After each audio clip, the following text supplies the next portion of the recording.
Say. Mushe. Muri okupi we? Wapanzire back. Yes, waona jinbira. Yeah. Live in Zishavani. Awita. No smoke. Ndachida kuti uone. Aya, wako chichamuka nyere foji. Unosungwa. Ngoma rifoni. Mamipinga nyere kuti foji iri kusungisa kubhema nyatsotaura chibodze Chichikuiti. Handi foji kwakaonekwa uchibhema unoita. Asipepera bai. Pama. Go and smoke with Neo Jen. Hanzi chi? Go and bring to your Jen. Just to for the public, you are arrested. Go and bring to your Jen. Go and bam to your den.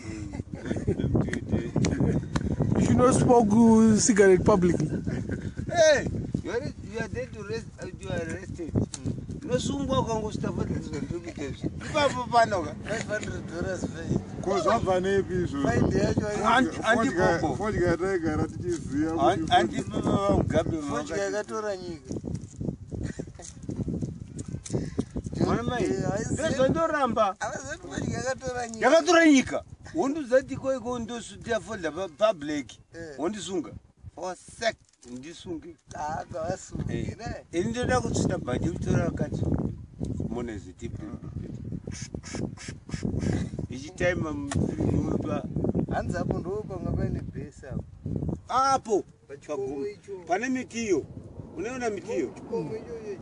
Ndiko pane base reader. Soro pachikomo hapo kuona patange pakavhurika. Ndo mane base renyu. Makaenda kuonderi. Ndo base parangariri. Waenda kuonderi mdala. Ndasoka 1961. Saka stara kuri chikomrade wenzani.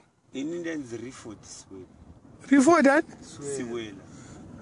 Zvirechi. Kwasiri makombe. Arehono.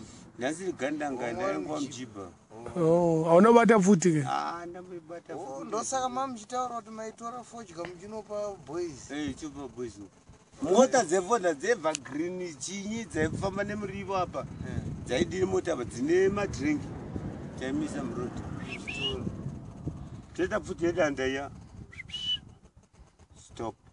Sakuno kwakateta hondo uno. Maiwe, kwakafa vanhu kuno. Mukomo wangu inini wandotevera wakazoka 1960. Wakarokoka pachidhamu chirapo. Yakarova nepano pamusana apa. Ikarova apa parubuka pakabvaruka posa. Akafa kadai.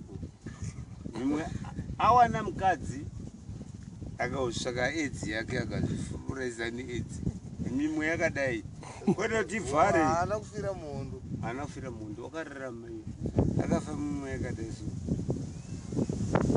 Mukoma wangu andotevera. Kupi? Mana mai. Ukwanji chinja matiro ndochinja food brain. Paningane foji kendanzwa wachi. Apa ndakwadzwa. Tikaifoda yo. But ndiani ari kuramba chingobvuma kutemwe pesa. Ndimnangagwa. Asi sekuru enyeri. Reford akatozviomera. Ma1 chaiyo. Mamunzwa ere Reford uyo. Akatozviomera. Pazvishavana apo. Kakanisika Ngatara Ford yakasungura nyika. Kana karoka rigere mudondomo. Wauti chifamba pano amatsona. Soja roga rezoti ukangwa uti Ford diploma. Apa paipa pane mabhedha. pane masoja.